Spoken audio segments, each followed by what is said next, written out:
The mansion was silent, too silent for a place that cost $23 million. Outside, morning light spilled through marble arches and danced over silver furniture. Inside, a baby's scream tore through the calm like glass breaking. Mrs. Everleigh dropped her diamond-studded phone onto the counter and shouted, "Nora! For God's sake, take him before I lose my mind!" The baby boy, Ethan, was red-faced, fists clenched, thrashing violently in the arms of a trembling young nanny. His kicks landed sharp against her ribs. His small hand scratched her cheek. The nanny winced, whispering, He won't stop, ma'am." Mrs. Everleigh's voice cut like a blade. "Then you're fired! Out! I can't stand incompetence!"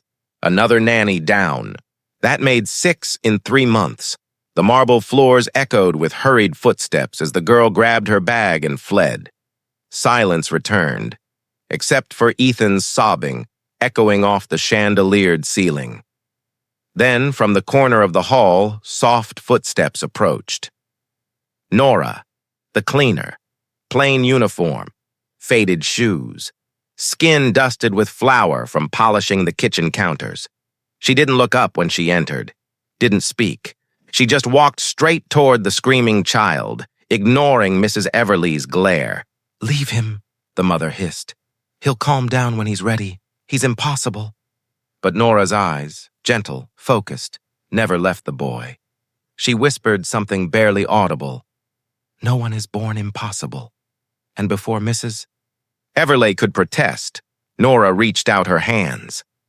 The baby froze. Tiny fists stopped midair. His crying softened to a broken hiccup. Then, impossibly, Ethan leaned forward, pressing his forehead against Nora's collarbone. A long, trembling sigh escaped him. Then, he kissed her cheek. The mother's mouth fell open. The guards by the door exchanged looks. What did you just do?" Mrs. Everleigh stammered. Nora didn't answer.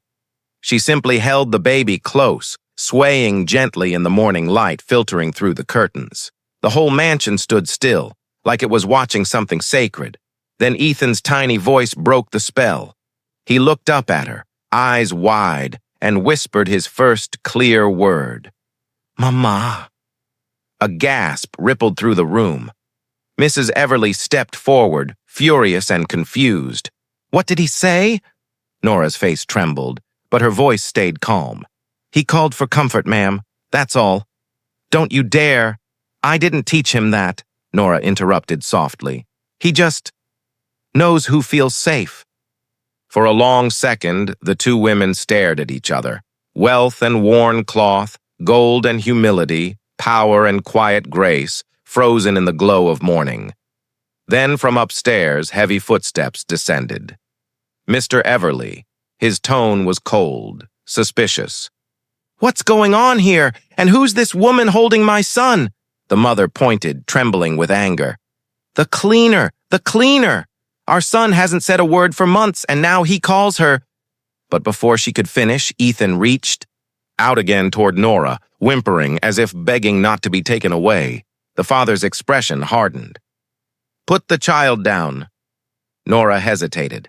Her hands tightened around the baby just slightly. Not defiance, but protection. "Sir, if I may—" "Now." The word cracked through the room. Nora lowered Ethan into the crib slowly, whispering a promise he couldn't understand, but would somehow remember. The baby began to cry again, heartbroken, reaching for her. Mr. Everleigh turned to his wife. "I want her gone, right now." Nora's face stayed steady, but her eyes dimmed. She bowed her head. "Yes, sir." And as she walked toward the service, "Door!" The baby's cries grew louder, desperate, echoing through every hallway. Even the marble seemed to mourn. Outside, the morning light broke through clouds, washing the world in pale gold. Nora looked back one last time. The door closed behind her. The baby stopped crying the moment she was gone. The city was already awake. When Nora stepped off the bus, her uniform wrinkled and shoes damp with dew. The skyscrapers glimmered like glass prisons in the distance. Beautiful. but cold. She walked slowly through the narrow streets of Southridge, past the same bakery she cleaned every weekend, the same corner where Mr. Reed, the retired schoolteacher, waved with tired kindness. "Long night, Nora?" "Same as always, Mr. Reed," she smiled faintly, just trying to keep the lights on. Her apartment was small, one window, one flickering bulb, and a plant that refused to die. A faded picture of a young girl sat on the table, Amira, her daughter, 11 years old. Nora brushed the photo frame with her thumb before heading to the sink to scrub her hands raw from chemical cleaners. She whispered to herself, the way some people pray, "One more day, God, just one more." Rain had flooded the hospital steps that night. Nora sat beside Amira's bed, holding her daughter's hand as monitors beeped faintly. The doctor's voice was quiet, careful. "The treatment is working, but it's expensive. You'll need insurance or a sponsor." Nora had nodded through tears, her voice breaking. "I'll find a way. I promise." That promise carried her through everything that came next, losing her apartment, her job at the accounting firm, her dignity. She took on cleaning jobs, one mansion to another, wiping away the lives of people who barely noticed she existed. Every night, Amira would call from her aunt's house asking, "Mama, when will you come home for good?" And Nora would lie. "Soon, baby. I just have to clean a little more." The Everly Mansion was her latest post, a 2-year contract that promised enough pay to finally clear Amira's hospital bills. But from the first day, Nora knew she wasn't welcome. Mrs. Everly had made it clear. "You enter through the service door, not the main hall. You don't speak unless spoken to. And never, ever touch my child." Nora had nodded silently. She had learned that silence kept her employed. But every day, she'd pass Ethan's playroom, see the trail of broken toys, hear the constant crying. He'd throw things, scream, and lash out at every caregiver who entered. There was a heaviness in that house, the kind money couldn't hide. Nora was scrubbing the marble floor when the butler whispered as he passed, "Poor boy. 5 therapists in 4 months. None could reach him." She didn't reply, but she felt something twist inside her, the ache of a mother who recognized pain in another's eyes. Later that night, she walked past Ethan's room again. The door was slightly open. He was sitting in the corner, trembling, clutching a blanket. His mother's voice echoed from downstairs, angry, impatient. "Why can't he be normal?" Nora hesitated. Her instincts, maternal, human, overrode every rule in her contract. She stepped inside quietly. She didn't say a word, just sat on the floor, not too close, not too far. Ethan peeked up, eyes swollen from crying. Nora whispered softly, "It's okay, baby. You don't have to talk." Minutes passed. Then he crawled toward her, head resting on her lap, his tiny body shaking. Nora closed her eyes, afraid to move, afraid to break the fragile trust forming in the silence. That was the first night he fell asleep without screaming. From that day on, something unspoken grew between them.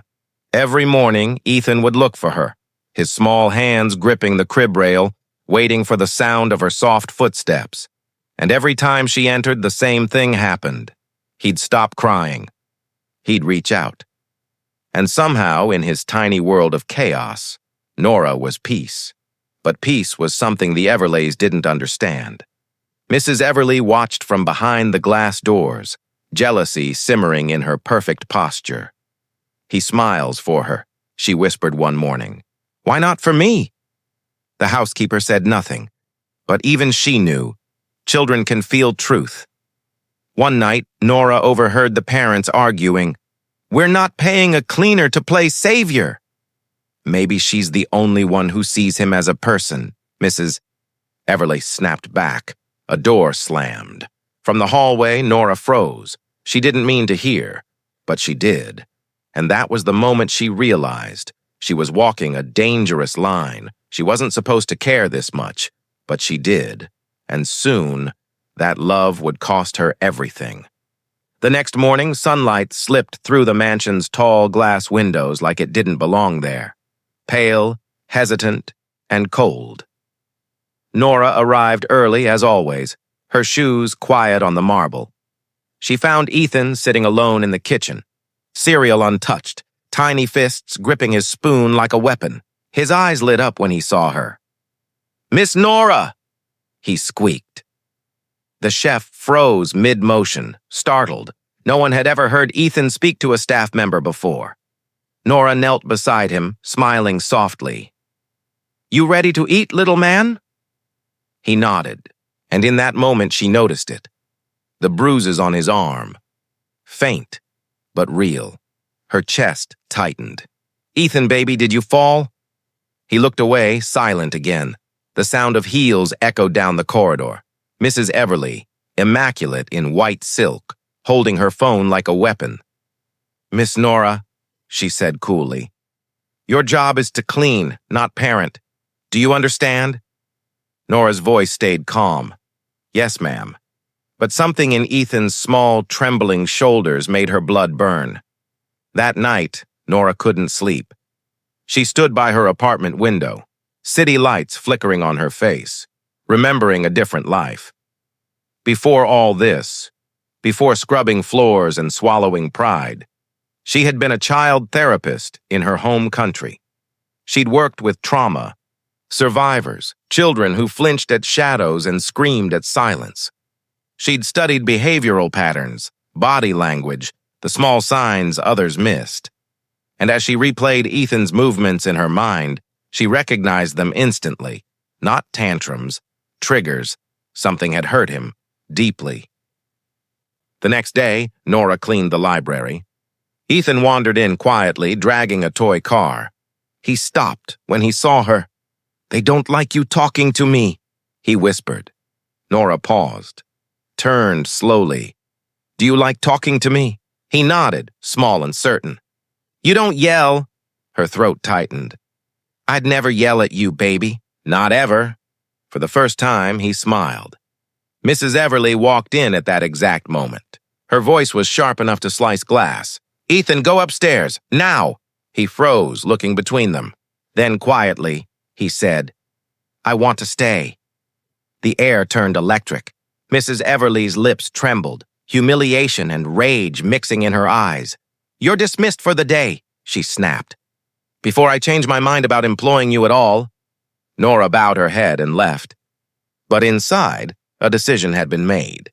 A week later, the Everlys hosted a charity brunch, expensive laughter, gold cutlery, the illusion of perfection. Nora worked silently, refilling glasses, wiping tables. From across the hall, she heard Ethan crying, loud, panicked. Guests looked away, uncomfortable. Mrs. Everly excused herself. Embarrassed, Nora hesitated, one step forward, then another. She found him in the hallway, curled under a table, hands over his ears. "Ethan," she whispered, kneeling. "Look at me." He did. His breathing was shallow, rapid. "Breathe with me, baby, in and out." Her voice was low, rhythmic, the same technique she'd taught trauma patients years ago. Slowly, his shaking stopped. His small fingers reached for hers, and then he smiled again. The moment was pure, real, healing. But when Nora looked up, she froze. At the end of the hallway stood Mr. Everly, the billionaire himself, watching everything. Expression unreadable. Later that night, as guests left and the mansion emptied, he found her in the laundry room. "You used to work with children, didn't you?" Nora stiffened, unsure how to answer. "A long time ago, sir." He nodded slowly. "You helped him today. I haven't seen him smile in months." She almost smiled, until his next words landed like stones. "But my wife believes you're overstepping. If she asks me to fire you, I will." Nora lowered her eyes. "Understood, sir." As he walked away, his voice softened. "You're not like the others. Miss Nora, don't lose that. That night, Ethan's voice echoed in her memory. You don't yell. For the first time in years, she allowed herself to hope that maybe kindness could still change something in this cold, cruel world, but she didn't know what was coming because someone had been watching, recording, and by morning, her name would be trending for all the wrong reasons. The next morning, the mansion felt wrong, too quiet, too staged, like the calm before a storm that already knew where to hit. When Nora entered, the head butler refused to meet her eyes. The chef stopped mid-sentence as she passed. Then she saw it. Mrs. Everly standing in the foyer with her phone in hand, face twisted with triumph. So it's true, she said coldly.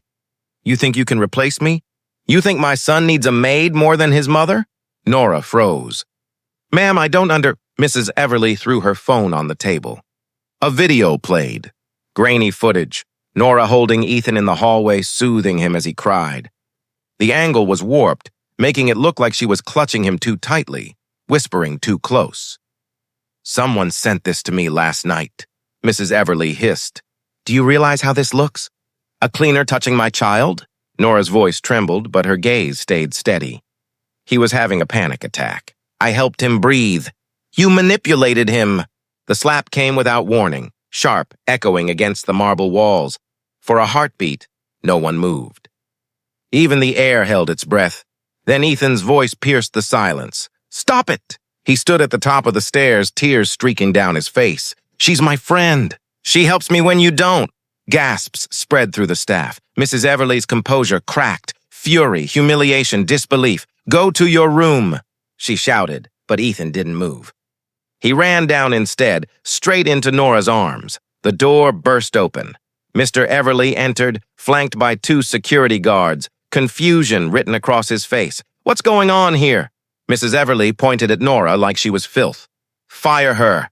Now. She's been overstepping, touching our son, and filling his head with nonsense.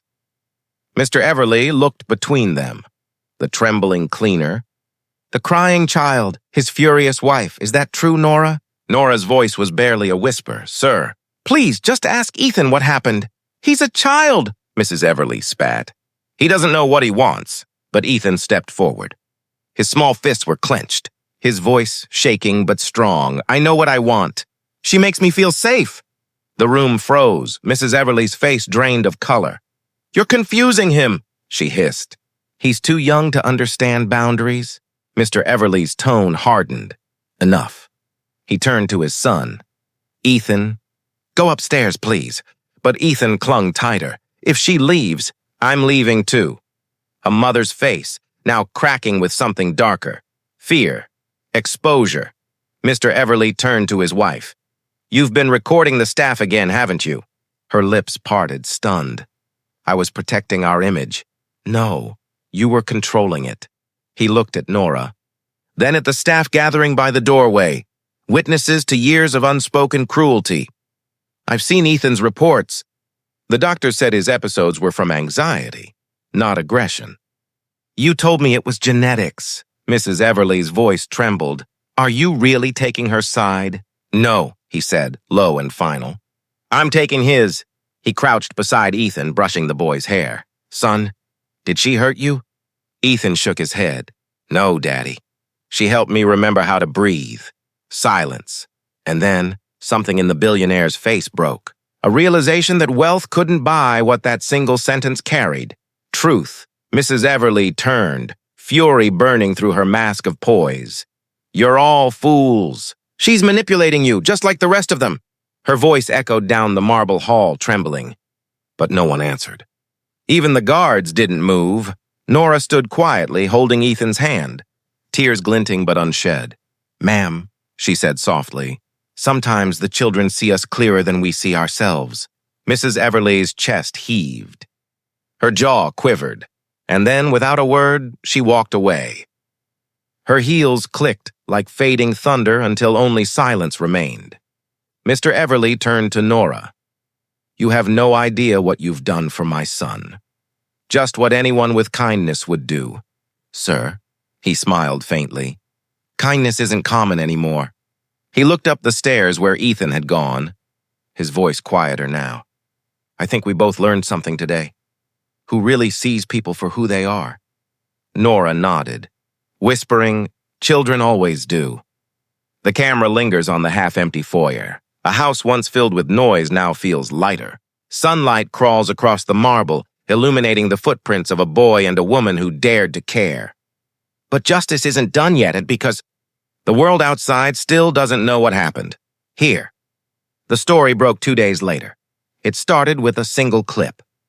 A quiet moment captured by one of the kitchen staff, showing Ethan hugging Nora after the confrontation. Someone posted it with the caption, "He kicked every nanny, but kissed the cleaner." Within hours, it spread like wildfire. By noon, every news feed was flooded. Billionaire's son bonds with maid. Cleaner shows more compassion than parents. Comment sections overflowed with outrage and awe. That woman deserves a medal. Money can't buy love. That kids saw what adults couldn't. The Everly PR team scrambled to bury the story. Statements were drafted, spin doctors called. But it was too late. The world had already chosen its truth. Mrs. Everly didn't leave her room for days. Curtains drawn, phone off, mirrors covered. The woman who once lived for appearances now hid from her own reflection. Mr. Everly moved out temporarily, staying with Ethan in a smaller guest house on the property. No photographers, no noise. Just space to breathe. And every morning, Nora came by quietly. Not as staff, but as a guest. Ethan would run to her, hair messy, arms open. "Miss Nora, Daddy made pancakes." Mr. Everly watched from the kitchen doorway. No suits now, just a father learning to listen. Sometimes, when Ethan laughed, you could almost see regret leave the man's shoulders. Weeks passed. The mansion changed. The hierarchy softened. The staff smiled openly again. One afternoon, Mr. Everly invited Nora into his office. The same room where deals worth millions had been signed, where silence once weighed more than words. He slid a folder across the table. "You were a child therapist once, weren't you?" Nora hesitated, nodding. "Before I came here, yes." He opened the folder, her old credentials, letters from families she had helped years ago. "We're starting a foundation," he said quietly. "For children with trauma and special needs. Ethan will be its first story. I want you to lead it." Nora froze, her voice barely a whisper. "Sir, I clean floors." "I don't know," he interrupted gently. "You heal hearts. There's a difference." Tears filled her eyes before she could stop them. "Thank you, sir, for seeing me." He smiled faintly. "No, thank you for teaching me how to." Months later, the Everly Foundation opened its doors. Bright murals, laughter, and the sound of children learning how to be children again. At the ceremony, reporters gathered, cameras flashing. Ethan stood center stage, holding Nora's hand. "This is my friend," he said proudly. "She taught me how to breathe." The crowd went silent, and then applause rose like thunder. Nora's face glowed under the warm lights. For the first time in years, she didn't feel invisible. That night, after the ceremony, Nora walked through the quiet corridors of the new center.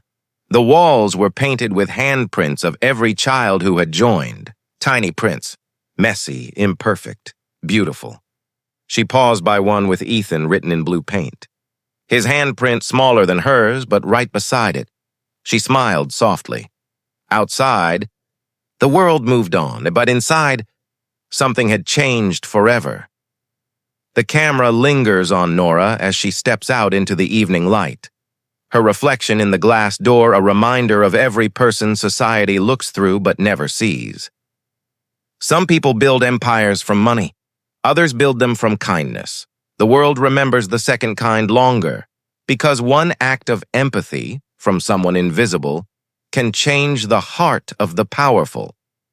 Nora walks down a quiet street, her apron replaced with a blazer. A breeze lifts her hair as she glances up, at nothing and everything. If this story moved you, share it, because sometimes the smallest hearts teach the richest souls.